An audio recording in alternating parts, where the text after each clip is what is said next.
Welcome back to Asinine Radio, a weekly podcast where we talk about music, and, well, that's pretty much it. So, let's go!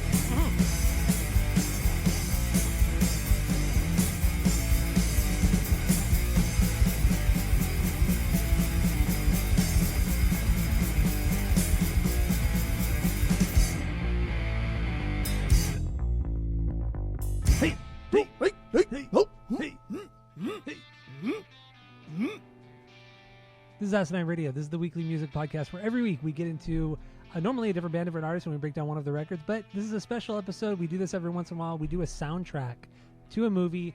This week we are doing Beavis and Butthead Do America. So we're also going to get into the movie, kind of Beavis and Butthead in general, the TV show, and a little bit of background on that. But it's a pretty cool soundtrack. Honestly, it's a pretty rad soundtrack. So we're going to get into that as well. Try to have a good time doing it. My name is Tyler, and way out there, hundreds of miles away, it's Jeff. While you're listening, go to Spotify, Apple Podcasts, give us 5 stars. If you're watching on YouTube, you smash that subscribe button, dude. That's what the kids say. And that's all I have for the boring intro. So let's get into our origin story, actually, with Beavis and Butthead, and then we'll start getting into the show, Mike Judge, and then the movie Beavis and Butthead Do America. So what do you got? Go. Origin story.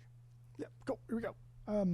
So when this first came out, we were like fucking 5 or 6, right? So I didn't watch it then when it was on Liquid Television on MTV. But they would play replays of Liquid Television on MTV after Liquid Television was done. So that's where I got into Liquid Television. That was like, I think that was like 3 or 4 years. That's where like Aeon Flux, Beavis and Butthead got their start. There's a couple other things on there too. You ever seen the Aeon Flux cartoon? Yeah, I've seen that, but I don't remember a Liquid. It was, like I said, it stopped when we were like 5 or 6. So like we wouldn't watch it. If you saw like the animation for it, you probably like, oh yeah, I remember that. But we never, we were too young. But they play replays of these shows, and sometimes in the beginning it would say Liquid Television, and so that's how I know what it is or what it was. The Aeon Flux TV show was fucking cool too. Yeah, it was really cool. That was badass. But yeah, Beavis and Butthead was on MTV a lot, and so I just watched it. I don't know. My mom was early 20s like mid 20s when I was like 5, right? So she was young, and she probably enjoyed it too, because she took me to see Beavis and Butthead Do America in theater. She took me and my neighbor. Wild. Yeah. That's wild. And I remember her laughing, and I was like, this is good. This is fucking funny, right? Right, Mom? Wasn't I right on this one? It's funny. Kids know best. Kids know best, dude. So, yeah, I don't know. I think when Beavis and Butthead Do America hit, and I got to see it in theaters, that was when I kind of like went back to school. I went to mostly Mexican school, and those kids don't like this shit anyway. But like, I remember going back, like, oh, I saw Beavis and Butthead Do America in theater. Like, oh, dude, like, who'd you go with? Like, my mom took me. Oh, you're so lucky. So it came out in 96, so we were 9 years old. Yeah. Just for reference, that's something. That's something. All right. So my origin story is I never watched it as a kid.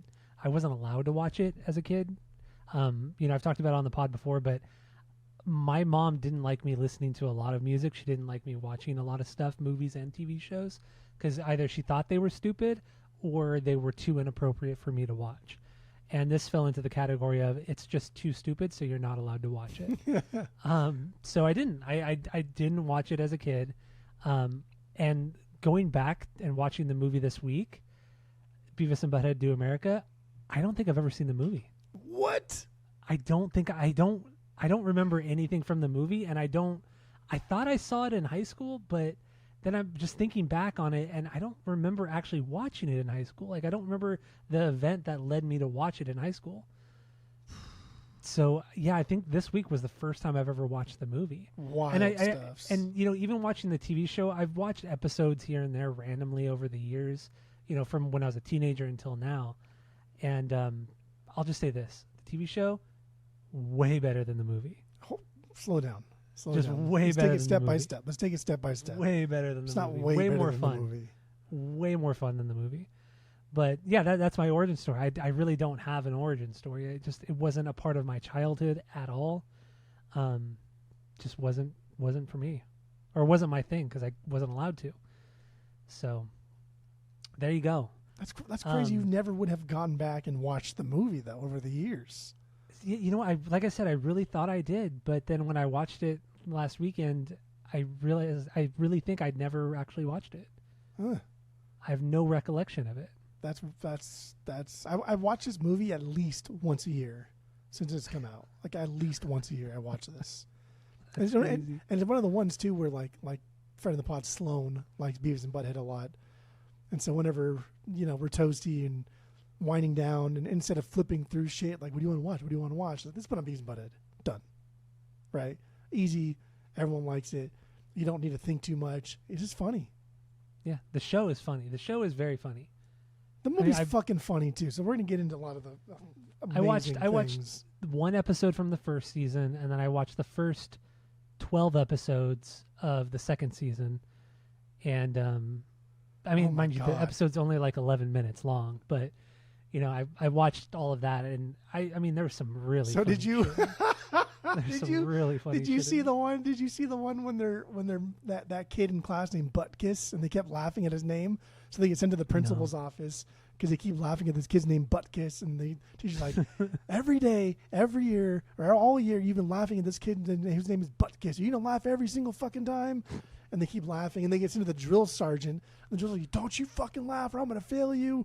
And they hold their mouth like this, and he said, "All right, Stuart Buttkiss," and they don't laugh. And then it cuts to the scene. They both Beavis and Butthead run outside of the high school, and they go because they're like holding their breath for a long time, and they go like just I don't know, it was funny. That was good. Well, go ahead. I'm not gonna be all over the place here. No, it's fine. You can, because I mean, you have way more history. Here.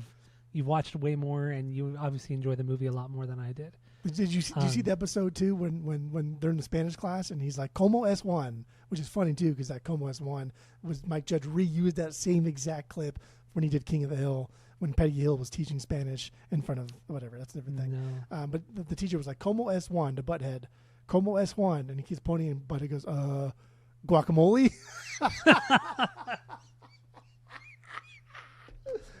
He says, no, como es Juan, and he's like, Taco Bell,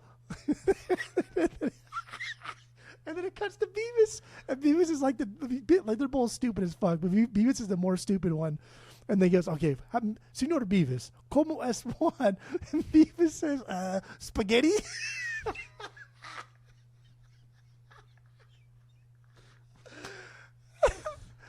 Oh my god! It's funny. Yes, it is funny. It's crazy.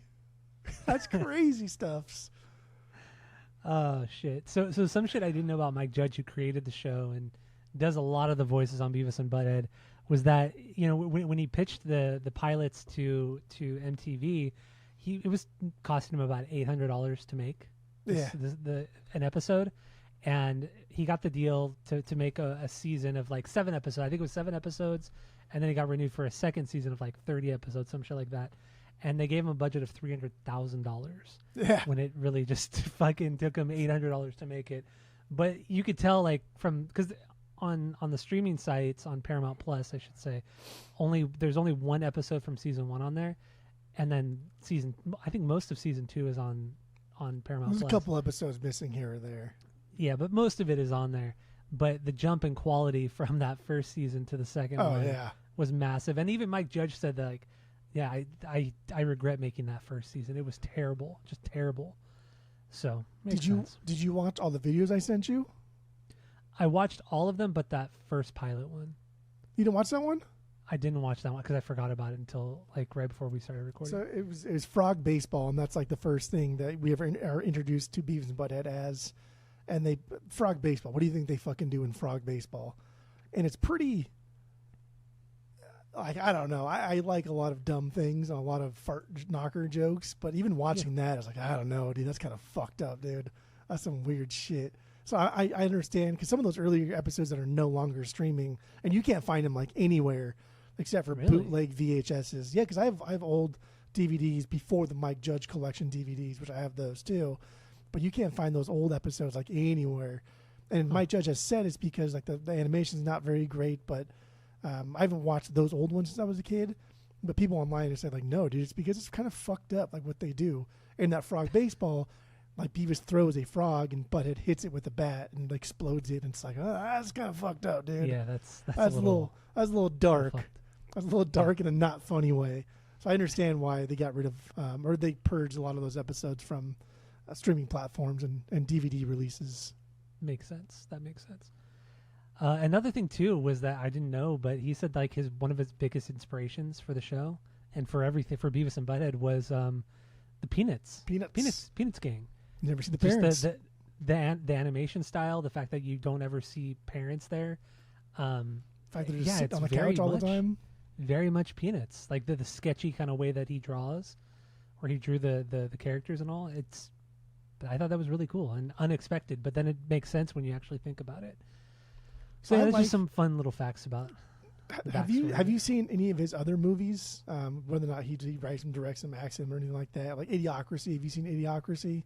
I've never seen Idiocracy, and I know I should, but I have not seen it. I think the only thing that I'm aware of that I've seen was Extract with Michael Bateman or Jason Bateman. Jason Bateman. You're thinking Michael Bublé. What's his name in the show? Michael something. Oh from Arrested Development. Yeah, what am it's I? Michael something, right? Yeah, Michael. Oh my God, what is Michael Bluth? Michael Bluth, the Bluth family. Bluth. There it Yes, is. the Bluth- I don't even like Bluth that family. fucking show. I kept thinking of Michael Cera, but obviously that's Oh, yeah. the actor in it. But Yeah, so Extract, Idiocracy, but then the big one was Office Space. You ever saw Office Space? oh yeah. Oh, I Yeah. forgot that was Mike Judge. Fucking hell, Totally Office Space forgot was that was so Mike Judge. goddamn good. Yeah, it's great. And I think Office Space is like for sure his best movie. Like Idiocracy has its merits and it's funny and there's a lot of things like, oh, look at that, that's true now even more than ever, whatever. But Office Space I think is like this underdog thing that is just above and beyond better than anything else Yeah. he's ever done. Except for Beavis and Butthead. But anyway, what were we I mean, talking King about? of the Hill is better than Beavis and Butthead by far. By far better. You didn't watch King of the Hill either. What are you talking about? I watched the outta whole here. original series. You did not watch a goddamn I haven't watched the thing. reboot. I've not watched the reboot. Oh, speaking of the reboot, the second season just came out. And remember I told you what? I didn't know there was a second season coming out. Yeah, it just came out like last week. Of the new King of the Hill reboot, whatever. But I have a friend or somebody who I used to work with at Tower Records. He's an animator now, and he's been animating for King of the Hill. And on the new season, he posted on his Instagram about it. But he posted that he put himself in the background of one of the scenes as like a bully, and so Andy. His name's Andy. Andy's in the background of one of the scenes in King of the Hill when they're talking to each other. But That's fucking that's so awesome. fucking cool. If That's you're so fucking who's rad. ever gonna fucking know that, right? Until it's far I know. too late. Yep. Like you're So, yeah, already he getting just- credit as an animator. Fuck yeah, put yourself in Yeah, there. he just added himself in there, That's so talking badass. to somebody in the background, just talking to, and his character kind of looks like him too. It's so funny, like he really animated himself. It was fun. Was it Andy? Yeah, Andy Riccio. I don't know. I've never known how to pronounce it. Andy, they call him. Andy, they That's call cool. him? Yeah. No, that's awesome. That's rad. I like that. I hope more people, animators, do that. I don't know if they do. But yeah, just a quick tidbit about King of the Hill, just because I don't know, we can talk a lot about Mike Judge and these cartoons, but the band that does the King of the Hill theme song, which is my favorite TV show theme song of all Theme song time, is so good. that's an Arizona band, the Refreshments from Tempe. Oh, okay. Very cool. And it Love wasn't even like a song of theirs. It was just some shit they used to do for like warm up, and then people were like, "Oh, that's fucking dope." And then eventually got to Mike Judge, and it became the King of the Hills theme song. Yeah, Cool. It's a theme song. So let's get into the movie then. Some things about it that surprised me was the cast. The cast is crazy. It's Demi Moore, Bruce Willis, Robert Stack, who was the guy who was Unsolved Mysteries. yeah. And then Cloris Leachman. She played the old lady in it. I mean, just stacked. Just the cast was stacked full of like rad people. And it cost only $12 million to make. Made $63 million just in theaters when it came out. That's not DVDs or anything else. Just box office. Like it was so fucking popular. Because I do remember this being super fucking popular. When It I was a kid. huge. It was massive. It was Massive. fucking huge, and it did so well on like rentals, right? So when we see these old like box office numbers, it doesn't really include like rentals and like how much fucking money like Blockbuster made off of these things, even like bleeding into DVDs. Yeah, this thing was fucking huge, and it's funny because the voice cast is kind of interesting because what's his name? Bruce Willis. He was married to Demi Moore at this time. Yeah, at the time. Yeah. So that's kind of funny, and they're They're characters. In the movie, yeah. But like Demi Moore's, she plays the girl. I forgot what the girl's name is, but Bruce Willis plays Muddy. Dallas. Yeah, Dallas Dallas. Grimes, Frank Grimes, Dallas Grimes. But he plays Muddy Grimes, and I think Bruce Willis does such a fucking good job as Muddy. Yeah, I didn't He's even so realize it cool. was. I didn't even realize it was Bruce Willis until I read the I didn't credit. either. I didn't even think about it. Yeah, it was weird. But there's Super also David Letterman plays Butthead's dad when they're Yeah. sitting at the campfire, and then I think that's the only big somebody one. plays the. Oh wait, no, I'm thinking of the song that the teacher plays when they go to the high school at the beginning to find the TV. Oh, Lesbian Seagull song. Yeah, he plays Lesbian Seagull, but it's Oh, not the damn. version that's on the soundtrack. We'll get into Lesbian Seagull because that's It's so fucking stupid. love that song. But then Toby Huss, he usually plays love Todd. Toby Huss. Yeah, dude, you God, like I your Pete fucking and love- Pete's? It's so weird because Tammy and I just watched a show. We finished it today actually, but we just watched a show, the new Will Ferrell one on Netflix, and Toby Huss is in that one too. And I'm like, fuck it. I was telling Tammy, fuck, that's the strongest man in the world from Pete and Pete, and just a million other fucking TV shows and movies. He's Yeah. everywhere. And Tobias does a shit ton of voices too. Like he's all over King of the Hill. He plays Khan. He plays Khan on King of the Hill. He plays Con Cotton, and then now he Jack. plays Dale because Yeah. the guy who played Dale is dead. So now he took over Dale on the new. But season. I know Toby Huss because he played. He was the Wiz. He was the Wiz. That's in right, in Seinfeld. Seinfeld. I'm the Yeah. Wiz. Yep, he was in Seinfeld. Yep. Yeah, he's just all over the place and he's so fucking funny. But I know him best because of the Adventures of Pete and Pete. I think that was He was on his, most of that show. I think that one might have been like his first television performance was Pete and Pete. Possibly. It was like 'Cause- 93, 94. Yeah, because I'd that was say. definitely before Beavis and Butthead, like shortly before it. And then Seinfeld, he wasn't on there until the later season, so like mid to late 90s. Mm-hmm. But anyway. Yeah, I'm a big fan of Toby Huss. We're a big fan of Toby Huss. Yeah. Been on a lot of good shit. Go look him up. You'll probably recognize him and realize, oh yeah, I've seen him in a dozen TV shows or movies or whatever. But you're right, he's just funny. He's just fucking funny. And he's a great voice actor too. Like he does both really, really well. But doesn't get talked about enough. Kind of like a Will Sasso, you know? A different kind of like comedy and all that, and a different kind of actor, but somebody who should be talked about more. Toby Huss, Will Sasso.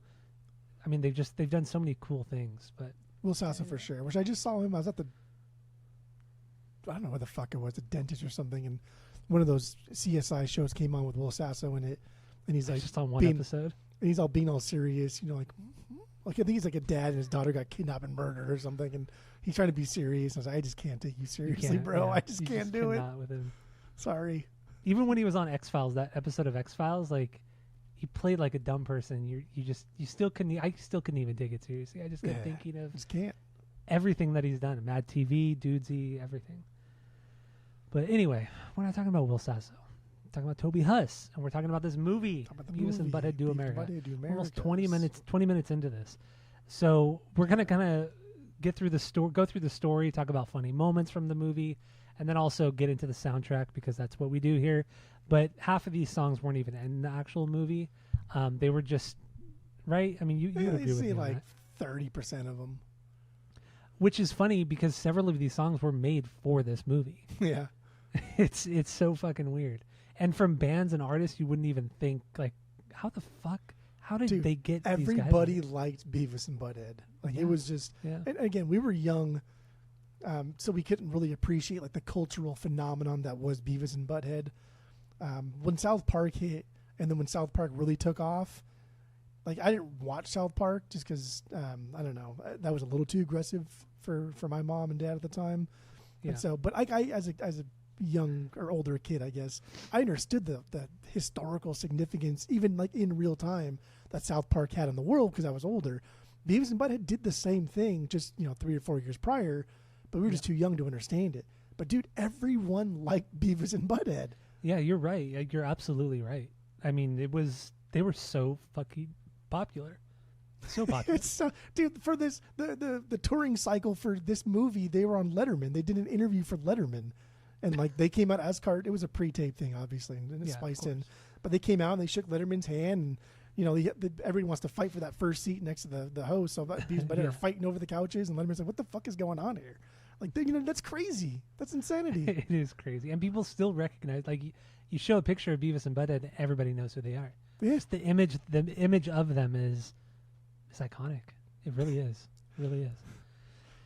So let's jump into the movie again. I mean, the fact that they even made a movie when their episodes were 12 minutes long, the fact that they made a movie is pretty remarkable. It's ballsy. But honestly, it flows. The movie flows well. As for as stupid and ridiculous as it is, it actually flows really well, and it's not a slog getting through it. I don't think it's very funny. I'll just be honest. I don't think the movie's very funny. I really, really don't. Okay. I think the show is exponentially better than the movie. Okay. It's way, way better. No, we'll get the movie's just not for me. We'll do That's that. fine. Okay. But again, it's not a slog. I agree. Pacing wise, I think the movie is fucking like 80 minutes, right? Not even an hour and a half. That's perfect. We don't need a long ass fucking musical. We don't need that much Beavis and Butthead. Even like the South Park movie, right? Which, you know, took a lot of pages from Beavis and Butthead to make something that the South Park movie objectively is a much better movie than this. But South Park movie too, like, we don't need this long fucking thing. Just beginning, end, call it a day, put some jokes in there. It's easy. It's not hard. And this one does. Like, the pacing is nice. The characters are Beavis and Butthead, but the background characters have their own personalities. But they never outshine Beavis and Butthead, even though there's a whole world going on. That's what makes Beavis and Butthead so good, is that this entire world is just keep on revolving and moving and going forward. And all these two kids are doing is like, oh, we're going to get to do this girl. We get to do her. Let's do her. Well, let's just get through the first section of the movie. So the first part of it, they're just in the living room like normal, watching TV, watching music videos, TV and shit like that. And then while they're sitting there, these two guys break into the house, steal the TV while they're kind of like looking away from the TV. They steal it, and then they look back and they're like, "What's wrong? What's different about the room?" TV's Takes just them a fucking minute. gone. Takes them a minute. They realize, oh, the TV's gone. They go to their high school. They go to the AV room, and they go to take the TV out of there. They get busted by one of the teachers. But all this shit's still hooked up to the TV, right? The camcorder's still, they're dragging the camcorder. They don't. And then they just push it down the stairs. Yeah. At the end of that whole part, they push it down the stairs, and then the principal expels them. But this is where we get into one of the songs, "Lesbian Seagull." So the teacher that confronts them, he's like this hippie fucking guy, and he's just singing an acoustic song in the classroom with some other kids, and it's "Lesbian Seagull." So, we could get into that right now. What do you think? Yeah, we can get into Lesbian Seagull. That's. Did you rank like bangers or anything? I didn't rank bangers or anything. Some of these are fucking bangers for sure. Some of them are really good songs. And Lesbian Seagull, I do think is a banger. I like its movie placement because we kind of hear it 3 different times, the credits, and then later on he sings it again when he gets knocked over by the agents. And that first time, but Van Dressen, I forgot what the kid's fucking teacher's name is, but he's the hippie guy. He's the one like trying to always get the kids to channel their emotions. Beavis and Butthead are dumb. They're dumb. There's probably something wrong with them, but he's always the one that whenever they do something bad in the TV show, he's always like, no, like they're just expressing themselves artistically. Damn, when I'm talking right now, I'm thinking of my sister, and it's kind of irritating me. No, why? They're just because it's just I know why. Yeah. I know why, yeah. Like no, they're just channeling their inner artistic capabilities, and they're not actually like that. They're just That's how your sister talks, dude. Yeah. Like, dude, they're just dumb. Like, it's okay. Some people are just dumb. They're just dumb. But that's who he is, and that's why it's kind of funny. And then I know a little backstory on that song, "Lesbian Seagull," which I've always thought that it was an Engelbert Humperdinck song, just because I never looked into it, and every time I didn't even know the song existed. Well, you didn't watch the movie though. I know exactly. Yeah. And the fact that that an Engelbert Humperdinck song is even on here, and the fact that we talked about him on the Gorillaz episode 2 weeks ago, is also kind of wild. That's what got me the idea, though. That's what planted the seed. Oh, is that really what planted it? Yeah. No shit. Okay. And for a long time, it wasn't until we started collecting the vinyls. Every time we got Engelbert Humperdinck in, there's a famous one where it's like a live thing, and if you saw the cover art, you'd be like, "Oh yeah, I've seen that one a million times." But every time we get Engelbert Humperdinck in, I would always look at the back, like, oh fuck yeah, hopefully it has Lesbian Seagull. Never did. Come to find out, it's never going to because it's not his song. Originally by Tom Wilson Weinberg, this like huge gay rights activist in the 70s. He wrote it. I guess there was a study that UC Irvine did about seagulls in the Santa Barbara Bay Area that I guess were just lesbian seagulls. Not like obviously I don't know if animals can or cannot be lesbian, but he just noticed that, or not him because he didn't do the study. UC Irvine just noticed that they had lesbian tendencies. Like up to like 15% of all seagulls that were tracked showed whatever the fuck lesbian tendencies even mean. But anyway, he was a big advocate. The fact that there was a study put on by a good school like UC Irvine, a good school. That's so that was him writing about this phenomena, I guess. But then later on, it was used for this because I guess Mike Judge, David Letterman had did this bit where he pulled up old records and like, oh, here's a deep cut you may never heard of, and then he pulled up Tom Wilson Weinberg and mentioned Lesbian Seagull, and of course like Mike Judge, if you can tell by the humor style, I'm sure Mike Judge heard Lesbian Seagull and was like, oh fuck yeah, I gotta hear this song. Which, like, to be fair, that's pretty wild. Like I would for sure want to hear a song called Lesbian Seagull too. Absolutely. But then I guess so the producers of the show were at an Engelbert Humperdinck concert over at the Greek Theater. I think it was a Greek, and they approached him backstage because I guess Engelbert Humperdinck, I like saying his whole name, Engelbert Humperdinck. It's so much fun to say. He had good stage banter, and he was kind of funny, and the guys were like, you're kind of funny. Like you should sing this song that we found that is kind of funny for our new movie. And he's like, well, what song is it? And they showed it to him, and he's like, this is pretty good actually. I'll do it. And that's the lore behind it, how they got Engelbert Humperdinck to do this. So rad. And his version is only on this soundtrack, like you said, which is fucking wild. Or it's on the 7-inch of side A, Love Roller Coaster by Red Hot Chili Peppers, and side B is Lesbian Seagull. Oh, that's right. Yeah, which I would love to have that 7-inch. That'd be sick. Did you look it up on Discogs? See what? Of course. Deal is? What's the deal? It's super pricey or what? It's like $50-$60. Actually, that's not that bad. It's not that bad. Considering it's not that bad. It's not that bad. All right. So, after this scene, we get them roaming, Arlen. We assume it's Arlen, Texas. But, King of the Hill hasn't happened yet. But, we assume it's there. And they come across this motel, and they realize all the rooms have TVs in them. So let's start trying to open up doors. They eventually open up one door. It's unlocked. Muddy Grimes, new character, Bruce Willis's character, ends up being there. He's fucking drinking whiskey, super drunk. He thinks Beavis and Butthead are these two killers that he hired, two assassins that he hired to kill his wife in Las Vegas. And because he's so drunk, he doesn't really know. And he says, I want you to do my wife. And then, of course, we get into the hilarity of them saying, well, yeah, we'll do your wife. You didn't laugh at that? I did. That part I did laugh at. Yeah, that part, so it was funny. stupid. It was very funny.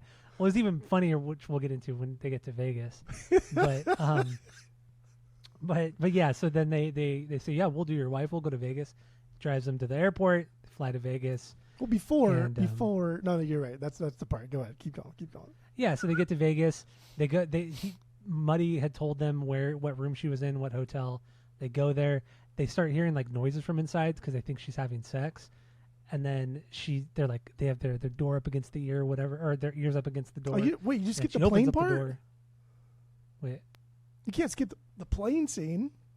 Oh, you forgot. Yeah, the plane scene. So they're in the plane, right? And then Beavis gets the middle seat. There's an old lady on the left hand, and there's a Butthead on the right. Cloris Leachman, by the way. And she can't hear, so she's like, "Oh, where are you going?" Like, "Oh, we're going to Vegas. I hope to score." She's like, "I hope to win big too.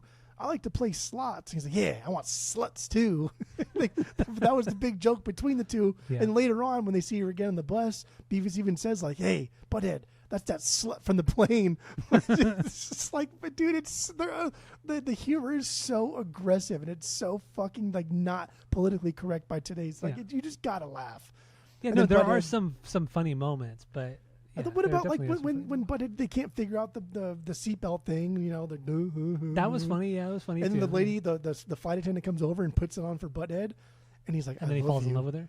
Yeah, and then all the hearts come over, and then as the plane's taking off, he unbuckles his seatbelt and just bloop, bloop, bloop, bloop, walks back there, rolls into the back of the plane because it's taken off, and then makes a big old fucking mess. And then the plane dips because Beavis goes into the pilot, and then Butthead rolls forward through it and makes the plane nosedive and almost crashes it. And then they have to like subdue him, and that's the whole plane thing, yeah. Pre 9/11, so you could do that still. That's true. You could still do that. Get into the cockpit. Just like the terrorists did with their box cutters. So, so then we're in Vegas now. They have their hotel room, which is right next to the wife, Dallas. Her name is Dallas, Demi Moore.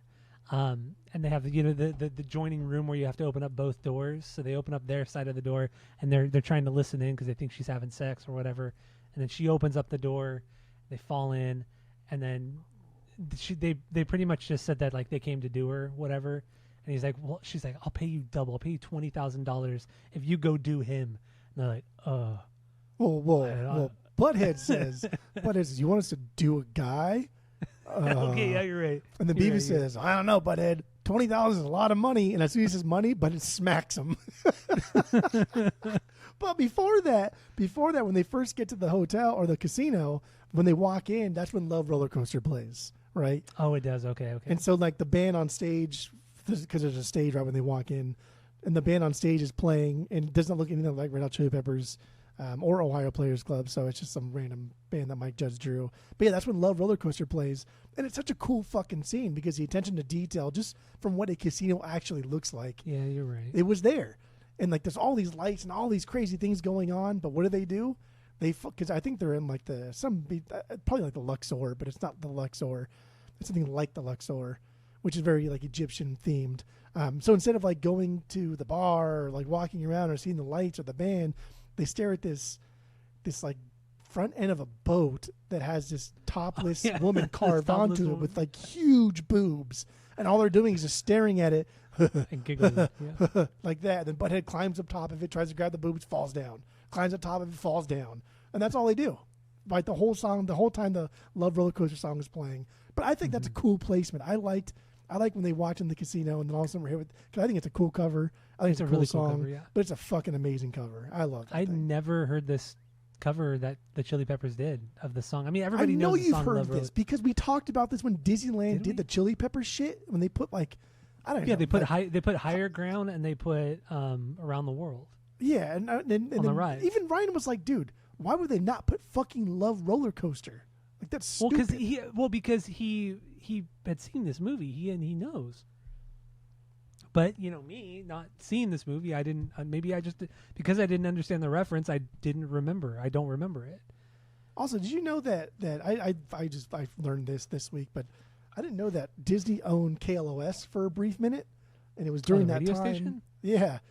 And it was during that time where they did the Red Hot Chili Peppers for the rides, and then that's why they had Uncle Joe Benson doing the intro announcements when you're going through Screaming. Yeah. It was what the fuck? I didn't know they owned KLOS. And for people not knowing, having no idea what we're talking about, for a couple years at Disneyland here in California, on Space Mountain, they would, instead of playing like the normal noises and music when you ride Space Mountain, they would play Higher Ground from Red Hot Chili Peppers. And then at the other theme park, California Adventure, on the big roller coaster called Screamin', they would play Around the World from Red Hot Chili Peppers when you rode it. They had like the speakers right next to your head, It was cool. I liked it a lot. Yeah, I liked it too. I thought it was a really neat idea. But I mean, the songs are cool too, whatever. But it should have been. It was just such a weird. It was such a weird thing for Disneyland to do. So fucking weird. And why those two songs? Yeah, and why Chili Peppers? You just bought. I don't know. They have nothing to fucking do with like Disneyland. And KLOS, also people who don't know, KLOS is a LA radio station, popular radio station here, and they play classic rock with less talk. So, yes, exactly. That was their old thing. But which is funny because it's just the required amount of talk is what they played, like everyone else did. Yes. But yeah, Love Roller Coaster. This is one of the better songs on the record, I think. I would say so. Yeah, I would say so. Oh, you know what song we didn't talk about was the opener. The beginning was Isaac Hayes. Two Cool Guys theme song to the movie. This was kind of a parody of his own song from the theme from Shaft, and it's just a rad funk tune. We didn't. It is talk cool. About that. And Isaac Hayes is just rad, man. And this is pre That's how the South Park Scientologist Isaac stuff. Hayes, right? So yeah. Just prior to, actually, it was probably the same year he got South Park, because it was 96. and I know you like your South Parks, and both of those guys like Beavis and Butthead a lot. Yeah, I mean, it makes sense. It all makes sense.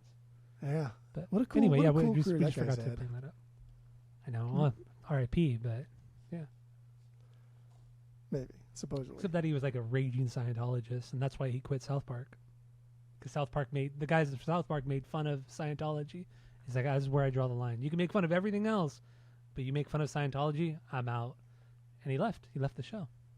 From what I remember, of what I think I read, is he said, like, don't do it because I don't want to have any part of this. And instead of not doing it, they like doubled down. They made it more aggressive than had he not said anything. Yes. That's what I think they did. And then they had to kind of like kill off his character in the show, so they made him a giant robot that tries to take over South Park, and they just used like lines from old episodes. They clipped it, right? As his yeah, they clipped it. So fucking good. stupid. It was great. Because if you own that character and everything he said, you can do whatever the fuck you want with it, right? I don't think I've ever heard or seen that happen before, where your character is just the dialogue is just clipped from previous dialogue. Yeah, I don't think that would violate any sort of. Why would you ever do that except to be a dick? It's good. It's great, fantastic. Okay, so what do we have next? So we're in Vegas. So, but She it slapped ends up- Beavis for the thought of doing the husband. Yeah. Yes. So all that happens, and then as they're leaving the room, Dallas, the wife, she ends up planting like that weapon in Butthead's pants, the biological weapon in his pants. Is it I thought it was Butthead. Okay, With whatever. Beavis. It doesn't matter. Whatever. It doesn't matter. It does matter. It only matters at the end. So whatever. That's why it matters. And then at this point, they start, just to wrap it up, not wrap it up, but just to kind of condense it a little bit. They essentially hitchhike across the U.S., getting on multiple tour buses. On the first bus, they meet the woman. They meet up with the woman who was on the airplane. The Cloris slut from the Leachman, plane. The slut from the plane. And then, of course, Beavis takes more of the caffeine pills and all that kind of shit. Becomes Cornholio again. Does his Dude, the his old bit. Cornholio thing. Just like Yeah, all we the haven't talked cool, about Cornholio. all the cool like recurring things about Beavis and Butthead, right? Even if you didn't watch Beavis and Butthead, dude, everybody was doing Cornholio. Everybody knew Cornholio. Yeah. You put your shirt over. I need your TB for my fucking head. bunghole. Yeah, TB for my bunghole. Are you threatening me? Like everybody knew fucking Cornholio. It's oh true. my god, it's so funny. Yeah. God. So yeah, it's just, I mean, you fill in the gaps here because I mean, it's just them kind of traveling across the U.S. Then they eventually get on a bus full of nuns, and they go to the petrified forest, and then they keep saying the word hard, and they just keep giggling about the word hard, something like the wood being hard. And of course, it's just Beavis and Butthead. What do you expect? But then also, we also haven't even talked about the neighbor, Tom Anderson, who was introduced at the beginning of the movie, but he's interspersed out throughout the entire movie, and then he has a big role at the end of the movie. But it's essentially Hank Hill from King of the Hill. It's Mike 100% Judge does the Hank voice. Hill. He just doesn't look like him, but it acts a lot like him. He acts a lot like him. It's funny because there's a part where Tom Anderson talks about butane, and he was going to talk about propane, but Mike Judge changed it because he already had the idea of King of the Hill, and he didn't want to confuse the two characters. Tom with Hank. Yeah. It's like, okay, then why does he talk Hank? Tom Hank? Yeah, exactly. Why does he talk exactly like fucking Hank Hill, bro? But yeah, so going back in the beginning, when the FBI agents get involved, Tom Anderson is nothing before that. When he first meets Beavis and Butthead in the movie, he says, "Aren't you two the ones who've been whacking off in my tool shed?" Is what he says. Yeah, he does. He does. Say I think that's funny. Yeah, he was honestly the funniest part of this whole movie. Oh, dude, For obvious relax. Good lord. Come on, dude, he was. You And we always, also- like, always we gotta also be that haven't- thing. Like, why do you always gotta do this? Do Every what? time. It's just like, well, actually, I'm one of those Well, guys actually- who like this part the most. Like, shut the Yeah. what? Also, Get the go fuck back a outta little bit too. When Muddy picks up the boys and he drives them to the airport, there was a scene that Mike Judge had to cut because Muddy's drinking whiskey, and he says, "Hey, you boys drink," and he hands him the bottle of whiskey. But as soon as he puts his hand back in the car to hand him the bottle of whiskey, the scene cuts. In the original sequence, he actually hands the whiskey to Beavis and Butthead. They're like 15. Yeah. And they're like drinking whiskey in the back of the car. And they're like, no, if you do this, this will get an R rating for sure. Kids drinking whiskey will 100% get an R rating. So they cut that to get that PG-13. You know what's really dumb about that is one of the episodes I watched today was when they were Beavis and Butthead were painting Tom Anderson's house. Yeah. And they have the paint thinner. Yeah. And they're sniffing the paint thinner in the show. They're sniffing That's it. That's why they do it. But then there's the disclaimer says that do not sniff paint thinner or you'll be as stupid as Beavis and Butthead are. Yeah. Or you could see that they're so stupid this will be you, or something along those lines. But it's I don't think you can have them. Paint thinner was there original, or the disclaimer was there originally. Oh, was it? Okay. No, Well, even I think still, those were later on. On MTV, you're allowing them to sniff paint thinner, but then them drinking some whiskey, and it just seems a little odd. But and then also that's where they draw the line. Before that too, when they go to the motel and they go to the wrong room and they see their principal there when they get expelled. Because he always talks like he goes like, you're expelled. That's how he always talks, and it's so fucking funny. But they see him getting spanked, right? He has like some presumably a prostitute and some dominatrix prostitute, and he has his pants down. But in the original one, he's supposed to be butt ass naked with like a little wiener hanging out and shit. And he's supposed to be getting spanked, and they open the door and they were to see that, but they're like, no, dude, this is an R-rated movie now. So they put him in drawers, like boxers. Yeah. That's good. And one thing we haven't even brought up is where the ATF, alcohol, tobacco, firearms, that thing comes into play, and where Frank, what's the guy from Unsolved Mysteries? Frank something. Yeah. Whoever he's the head of the ATF, and what they're essentially doing is that they're searching for Muddy Grimes and Dallas Grimes because they know that they have this weapon, essentially a weapon of mass destruction. And they're on the search for them, and because of that, now they know that Beavis and Butthead have this weapon of mass destruction. So now not only are they following the couple around, but they're following Beavis and Butthead all over the U.S. So this is kind of like the underlying plot of this entire movie is them constantly being followed and just Beavis and Butthead escaping for the dumbest fucking reasons. So. Because he thinks that they're criminal masterminds, but what is going on in their world and what is going on in the real world are two completely different things. They just happen to be concurrent, right? They're going on at the same time by happenstance. But a couple of recurring jokes, and like Beavis and Butthead is all about recurring jokes. Like Cornholio is the biggest one. Also the fact that like a lot of times they'll mispronounce their names.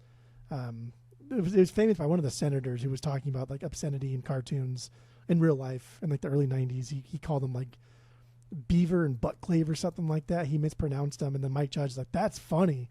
From now on, anybody of authority or an adult, I'm going to have them mispronounce Beavis and Butthead's name in the TV show.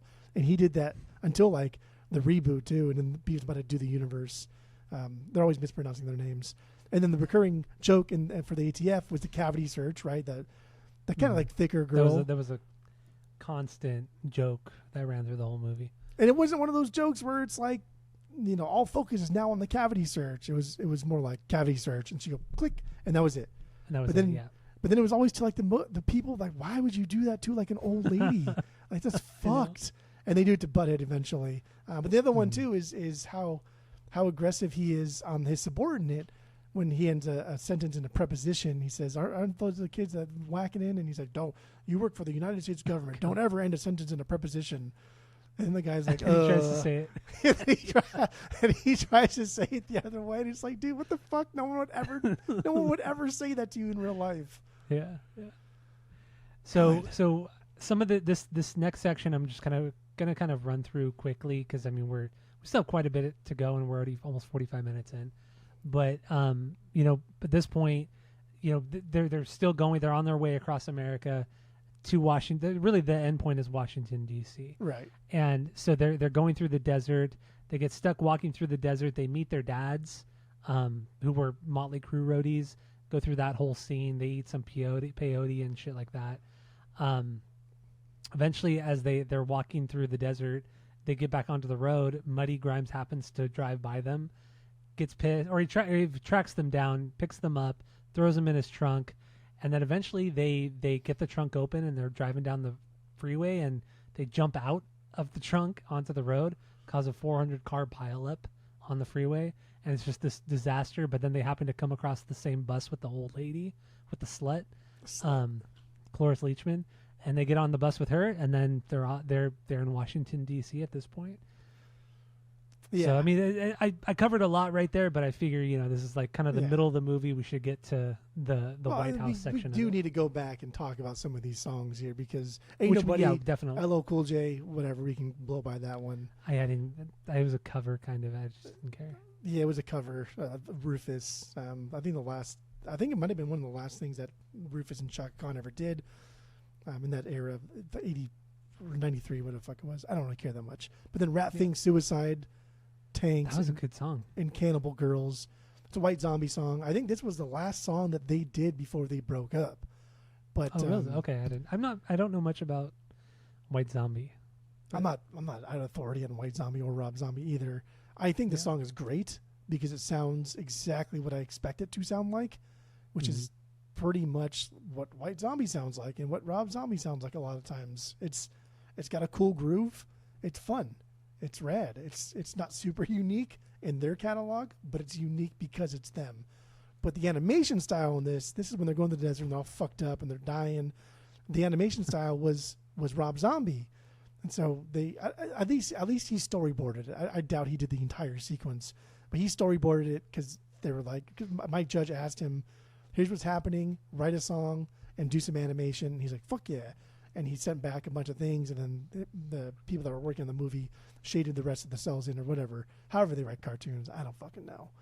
But yeah, this whole thing is like this Rob Zombie, and that's why it changes completely in animation style and becomes this weird, I don't know, psychedelic, colorful. It's like a Rob Zombie, or it's like a White Zombie Rob Zombie music video. Yeah, pretty super much. Psychedelic, fucked up. Yeah, it comes out of nowhere. I didn't know that about the fact that he or Mike Judge said, yeah, take over the storyboards, do whatever you want here, animate. I had no idea that was the case, but now it all makes sense. Yeah, it makes perfect sense. It's completely different. And then I can't remember where the Rancid song was. I think I don't remember this Rancid song at all in the movie. It was quick. The Rancid song was only in there for a brief minute. It was maybe like 20 seconds, because then the No Doubt song is when they're pulling up to the White House, I believe. And then they sound, because they only use the non-vocal clips, so it's just the instrumental part. And because of the No Doubt song? And Rancid.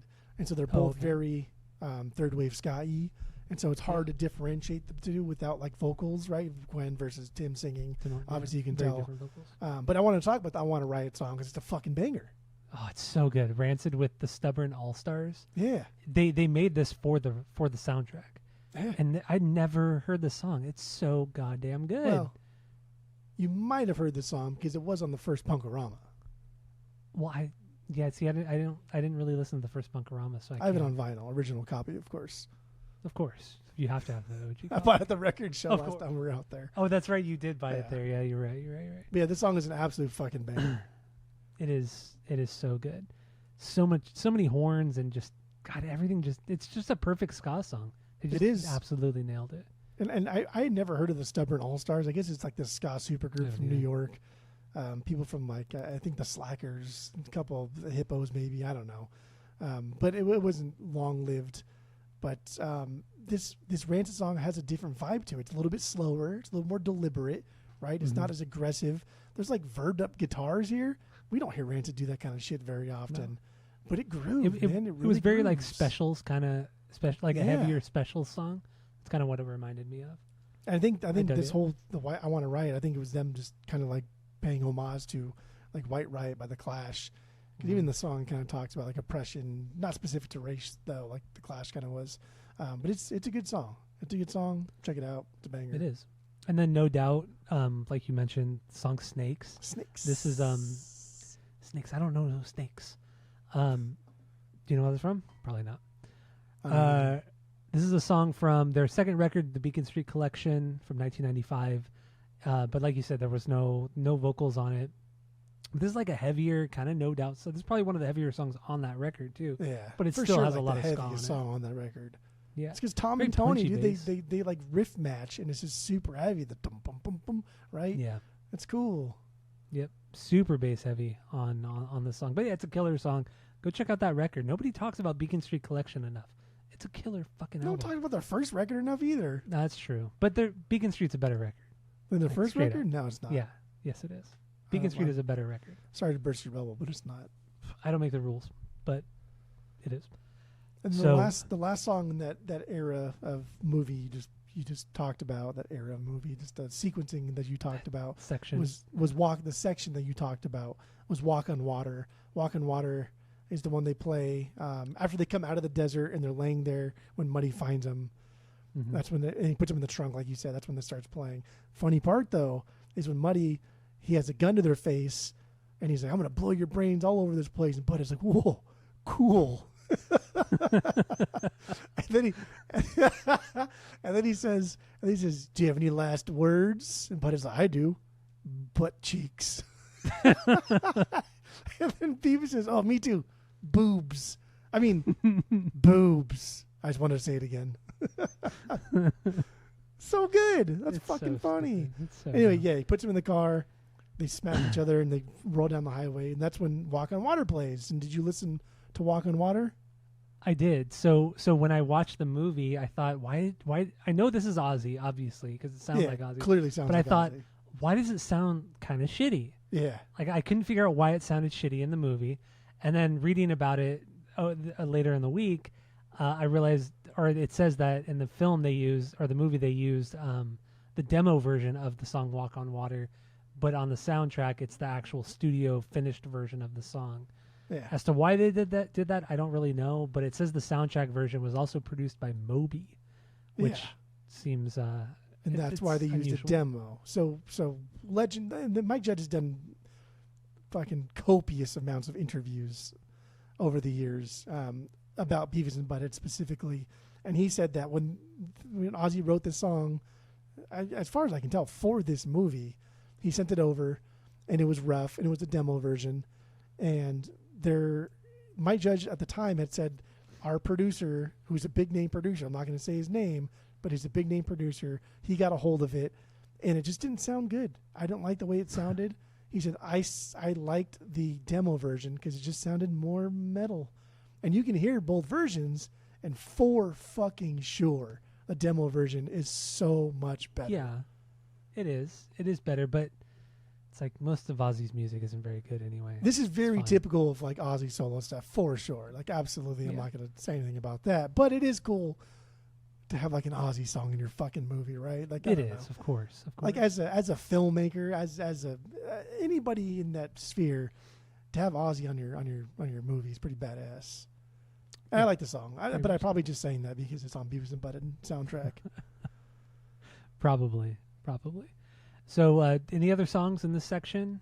Or I don't should we think get? so. I think we're done with songs until we hear "Gone Shootin'" when they get to the White House, and there's only 2 more songs. So I don't think "Lord is a Monkey" or "White Trash" is on there. Okay. So Or so at this Easy. point, they get to Washington D.C. All of them do. You know, Muddy, Dallas, Beavis and Butthead. They're all there. Eventually, Muddy and Dallas they reconnect. Or Muddy thinks that she's still in love with him. They have sex. They get caught by the ATF, and then the ATF realizes that they really don't have the weapon, that the Beavis and Butthead still have the weapon. And so it kind of, the White House gets on lockdown. Tom Anderson and his wife are inside the White House when this happens, and they get arrested and they get kicked out. And Tom Anderson's like, "Oh, I spent my whole life on this vacation, or I spent all my money on this vacation. My whole life, this is all I wanted to do," and all that shit. And then of course, the long running joke, Beavis becomes cornholio because he has too many caffeine pills and sugar pills. And then eventually, Beavis walks into the Oval Office, picks up the red phone, causes this giant fucking fiasco with the military. Well, they're And looking it's for a just specific thing, and first they go in because there's like tour groups coming in and out of the White House, and there's some They're looking for a there's TV. That's all they're doing. Their whole point of of anything in this movie is finding a TV to watch. Right. That's the whole that's the underlying what caused all of this. But when they get to the White House, they're looking for the girl with the big knockers, the girl with the big boobs, That's true. Yeah, girl with the big jugs. And they get on, which apparently the White House has, like in a fucking grocery store, right? Where clean up on aisle 6. The White House also has one of those things where if you get a hold of it, the entirety of the White House hears that. So it cuts to like the Senate chambers, and he's like, "Hey, we're looking for the girl with the big boobs or the big hooters." And then everybody, like, oh my god, dude! laughing. But that's what they're doing there also. Yeah. So then eventually Butthead. So while Beavis is doing all this and he's all hyped up, being Cornholio, Butthead finds his way to Chelsea Clinton's bedroom, tries to seduce her, gets thrown out the window by her, and it's such a weird throwback, like the Bill Clinton and it was such a time and place, and it was just a weird, a fun reference. It was a fun reference, but it didn't feel dated because he never calls her Chelsea Clinton. He never says anything about like what's going on in the political sphere. All Butthead says to her to seduce her, he says, "You have braces. I have braces too." And then she throws him out the window. That was it. You know what I mean? That's all. It was just a little cut. Even if you didn't know who Chelsea Clinton was or whatever the fuck it is, it's still funny because she's not the joke. That's just a little extra. Yeah. So then he gets thrown out the window. He eventually finds the trailer, Tom Anderson's trailer, because he's also, like I said earlier, his whole story is happening at the same time as Beavis and Butthead's story. So him and his wife are just traveling across the U.S. in their trailer, and so Butthead finds the trailer, goes inside, starts jerking it in there, and then eventually Tom walks in and finds him masturbating and throws him out. By God, boy, pull your pants up. But Butthead had left his pants inside the trailer, so Butthead gets thrown out with his underwear, blah blah blah. And then then you can probably finish it up. Like, we're almost done with the movie. Yeah, that's it. It's Beavis that's whacking it, and he comes out, and he's Cornholio now, and they don't know what's going on. They're like, "Yes, he is," but he has no. Where's the thing at? And the pants come out, and it rips, and the thing flies through the air, and it knocks Butthead on his hair, and then lands in his hand. And Butthead looks at the ATF agent, here, and now he's the hero. Everybody having a good time. Great. Tom Anderson gets pulled aside for another cavity search. They rip his wife out of the car for a cavity search, which is so fucked up, but so goddamn funny. Yeah. But like, I do want to go back to the gun shooting thing, the AC/DC thing, and then we'll close it up. Yeah, let's get into it. Because gun shooting, I didn't know until this week, but Mike Judge admitted that the Beavis and Butthead theme, which I love, I think it's rad. He ripped it off from AC/DC. There's a solo. I didn't know that either. There's a solo in gun shooting. And he's like, "Dude, I just ripped that solo off and played it backwards. That's fucking all the Beavis and Butthead theme was." And then he puts that song in the movie, which I think is badass. Obviously, don't need to get into AC/DC, but the whole point of the song being in here was that him showing, I stole this, and I want to finally give credit where credit is due. But in the movies, when they're heading to the Grand Canyon on the tour bus, which is eventually leading to the Hoover Dam, and there's just some funny fucking parts in there. Like one when they're making fun of the towns, and they see a town called like Bald Knob, which these are all real towns. They're standing in front of like the Pitchfork town placard sign. I don't know what the fuck you call that thing when you go into Welcome to California. That sign. There's one called Bald Knob. There's one called Wipe, and sometimes you was like, what does that say? But then like B was like, Wipe, and it's spelled WEIPPE, Wipe. And these are real towns. They actually exist in America. And then there's another one called Matiti, which is Metteetese, Matitsi, I think. But Beavis says Matiti, and it's just funny. But also, remember when they're staring at the donkey pooping, and like you just know, like, oh fuck yeah, bro, this is rife with stupid ass jokes. It was when they're at the Grand Canyon, and everyone's like taking pictures, like, ooh, the Grand Canyon, ooh, beautiful, and they're watching a donkey poop, and they're both just riffing back and forth. Oh, it's poop coming out of the ass. Of the ass. I don't remember that. and then they eventually go to the Hoover Dam, and then the iconic fucking line, one of the most memorable quotes in the entire movie, is they're talking and they're walking through the Hoover Dam, they're taking the tour, and Beavis says, "Is this a goddamn?" It's just it's so stupid. And then the next year, Vegas Vacation will do the same fucking thing. They'll talk about like, "Oh, where's the damn gift shop? which I'm sure like Beavis and Butthead Oh, yeah, didn't that was invent that thing. But like everybody That was a always long remembers bit on Vegas there. Vacation doing it, but Beavis did it first. Yeah, that's true. That's true. Okay, That's true. and I've been to the Hoover Dam, and I want to take that fucking tour. You did not want to take that tour? I do want to take the tour. Nobody you I do was wanna with take wanted to take the tour. It's crazy. I've always wanted to go to the Hoover Dam. Never been. Crazy.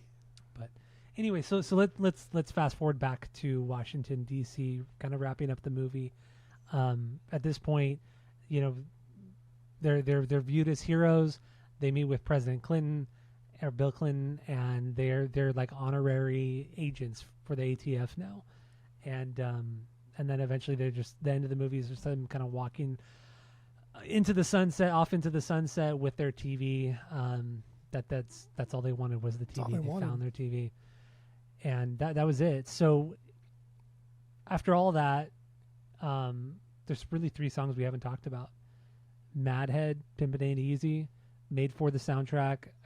Whatever. It's a typical R&B based hip hop song of the 90s. Just unless you got something more on that one. It's just it's aggressive West Coast hip hop. Yeah. And like we would never even talk about this at all unless or had you not found that little article today or whenever you found it. So this guy Madhead, he actually died in 2020. He was shot by a security guard in LA, in Gardena, which is a suburb of LA, because he wasn't wearing a mask. This was during the COVID times, the dark times. And he wasn't wearing a mask, got in a fight with the security guard. The security guard pulled out a gun, was a felon, by the way, had a gun, pulled out the gun, shot and killed Madhead because he wasn't wearing a mask. But in the end, Madhead was probably talking a lot of shit and saying a lot of stuff, but doesn't justify him getting shot and being killed. I mean, ultimately, somebody died because they weren't wearing a mask. Yeah, that was fucking wild. Pretty the dark wild. times, baby. The dark times, baby. So then we get into the Butthole Surfers. The Lord is a Monkey. You know, everything I've ever heard from the Butthole Surfers, I've liked, but I've never taken a deep dive into their music ever. See, we got a full run of Butthole Surfers in, and I don't really like Butthole Surfers.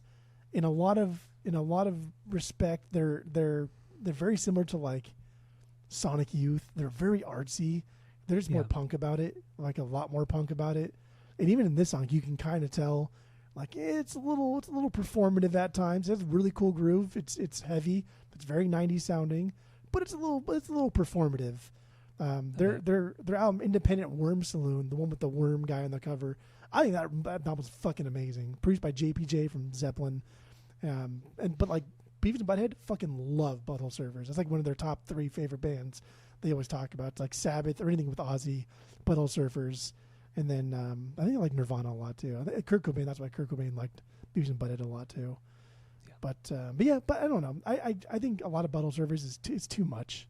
It's too much. Okay. I mean, like I said, I haven't heard all of their stuff. Just the songs I have heard, I've always dug. But we should take a deep dive and we should do it on the pod. Honestly, we could do it on the pod. We have next week lined up. We could happen the next week after that one. Yeah, we could do that. I'm down. Because we're back. Yeah, I'm down for that. World Cup's over, so we have more time now. we could now do a band that has 20 records. I don't know how many albums Butthole Surfers have. I think they have like maybe 5 or 6. But maybe we'll do that after next week because like you said, we already have it lined up. And then we have the last song we haven't talked about, Southern Culture on the Skids. Their song called White Trash. Never heard of this band at all.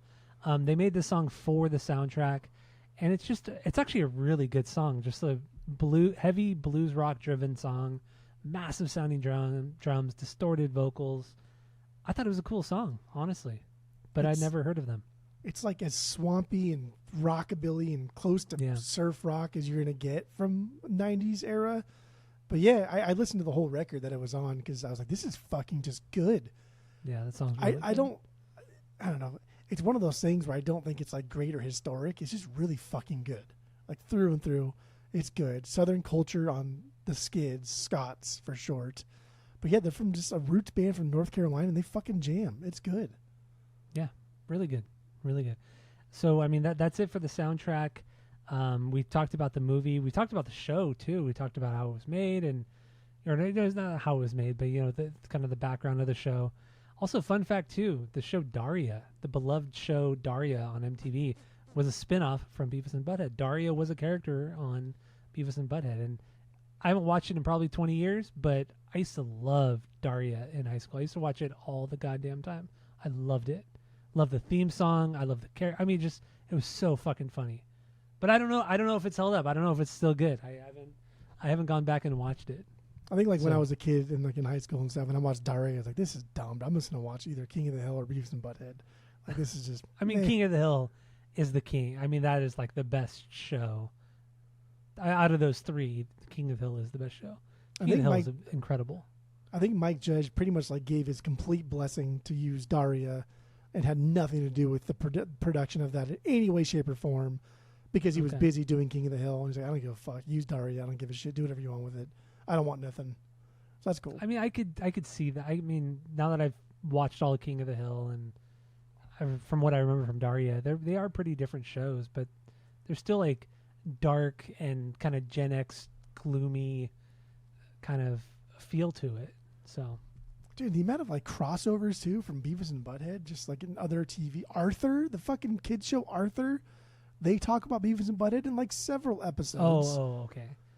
I think you meant the show Arthur was an offshoot of the Beavis and Butthead show. No, crossovers, right? Like Family Guy, there was a Beavis and Butthead, and then what I think is just fucking hilarious. But Ryan Gosling in the SNL skit recently. I didn't think that was funny at all. You're crazy. So you don't I didn't think that was funny at all. You don't like when the cast members laugh, huh?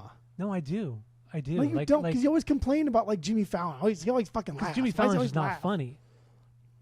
Debbie Downer, trying to be funny. He just likes to have a good time. Okay, Debbie Downer, those skits are some of the funniest skits that SNL's ever done, and every single one of them, every cast member breaks. Even Rachel Dratch, Debbie Downer herself, she's always breaking. I love when the cast members. I love when the cast members break. I think it's hilarious because it shows they're real people, and we're watching sketch comedy. We're not watching a fucking movie. Yeah, and in that's fine. That Ryan Gosling thing, I don't know what your deal with that is. Maybe that just wasn't boring to your bones, I guess. But fucking hell, it was funny because we've never seen Beavis and Butthead like that as two just normal dudes, two live characters. Yeah, we've seen them CGI in live Yeah, but not and we've seen them. They did the interview on Thanksgiving with Kurt Loder, and they're on live TV. Yeah, but no, what I mean is people, real people playing live action, and it was fucking funny. God damn, that was funny. And that was what that had been within the last 5 years. Yeah. I like Ryan Yeah. Gosling a lot. I like him too. Full circle with Ryan Gosling. Just didn't think it was funny. Well, it's not for me. Not funny, so not for that's me. okay. Well, okay, that's debatable. What do you think is funny? Actually, it's not debatable because I am. I know it's not debatable. Okay. Anyway, so let's wrap it up. Let's give our final thoughts on the movie, on the soundtrack, and all that, and then we'll rate each of them, the movie and the soundtrack. And so, what do you got? Go. Soundtrack, easy 2 out of 3. Easy 2 out of 3. This is vinyl worthy. Nostalgia hits hard. These songs are pretty good for the most part. There's a couple on here that are it's the LL Cool J one. I could do without. Also, LL Cool J stuff. Mama Knock You Out. Not on Spotify no more. I don't know why. Really? Wow. Yeah, I don't know. His first That's 3 or 4 records aren't on Spotify anymore. But yeah, there's a couple songs in here I could kind of just do without. They're not great or whatever. I do like that Mad Head song. I think it's cool. It's a good West Coast kind of G-funk sound. 2 out of 3 for the soundtrack. The movie's getting a 2.5. I don't give a fuck. The movie's getting a 2.5. TV show's getting a 2.9. 2.95. Okay. TV show's getting a 3. TV show's getting a 3. Perfect 3 out of 3? Bro, I didn't even say that. 3 is a perfect show album. 2 is good. You're gonna continue to go back to it. 1 is bad, but give it a shot, and 0 is the worst thing you've ever heard or seen. So there you go. That's our 3-point rating system. I don't know what the TV show could improve upon. Okay, fair. I don't. Fair. So yeah, we're ranking the three things. I did it. I don't give a fuck. Okay, no, I'll do it too. Even though I haven't watched that much of the TV show outside of this week. So soundtrack wise, I'll give it a 2, solid 2 out of 3. I think the songs are really good. It's good. The songs are really good outside of the Mad Head one and the LL Cool J one, which those are really the only 2 that I didn't like on this thing. Gone Shootin', the AC/DC song, whatever. I'm kind of indifferent with AC/DC. Their music is good, but I never go back to it. Even the vinyls, don't you? It's in my birch pile. Oh, ho, ho. I have dirty deeds on vinyl, but it's in my Did you birch keep pile. it? Oh, well, I thought you had Back in Black too. No, I've never had Back in Black. Good Never girl. had Back in Black. Good girl. I've only ever had Dirty Deeds. That's the only AC/DC record I've ever had, because that's my favorite AC/DC song. So there you go. So where was it going? Okay, so Not yeah, important. shut the fuck up. 2 out of 3 for the soundtrack. For the TV show, I will give it a 2.75 out of 3. The TV show is very fucking funny. I mean, it's very fucking funny. Honestly, it gets better. Like season 3 and 4, I think it really hit their stride. I mean, I believe it, because I mean, I'm really better. enjoying the second season. I really am. I'm, like I said, I'm 12 episodes deep. Not that they're long episodes, but I'm 12 episodes deep, and I'm digging it. So yeah, 2.75 out of 3. Movie though, 1.5 out of 3 for me. 1.5 out of 3. I'm never gonna go back to the movie ever. But again, the movie, I think it's a well-made movie. It's not a slog at all. The pacing's really, really good. I just don't think the jokes hit as hard as the show. I think their comedy works best in very, very short form, not in long form like this. But huge shout out to Mike Judge and whoever wrote the movie, because I don't remember. They did a killer job. They just did a killer job making the movie. So I give it a 1.5 out of 3 for me. Okay. Well, I will never those go are back to it. things. Okay, that's all right. So That's okay. yeah, there you go. Beavis and Butthead Do America. We did it. I was actually really worried about this one. And I was mainly worried because up until like yesterday when I started watching the show, I was really worried that I just would have nothing to talk about because I really didn't like the movie. Oh my God. But the TV show like changed it. The TV show, me enjoying the TV show changed my mentality so much that it made me like the movie a little bit more. But even still, like it's all about the TV show. That's really what it comes down to. It's. I mean, it so really fucking is. funny. Yeah. The fact they made a movie is, again, it's incredible. It's incredible. Honestly ambitious. It's super super ambitious. ambitious for a show that like was only out for a couple years. Yeah. You're not that great a dancer. All right, so that's it. Thank you all for listening. Go to Spotify, Apple Podcasts. Give us 5 stars. If you're watching on YouTube, smash that subscribe button, dude. And that's it. That's all.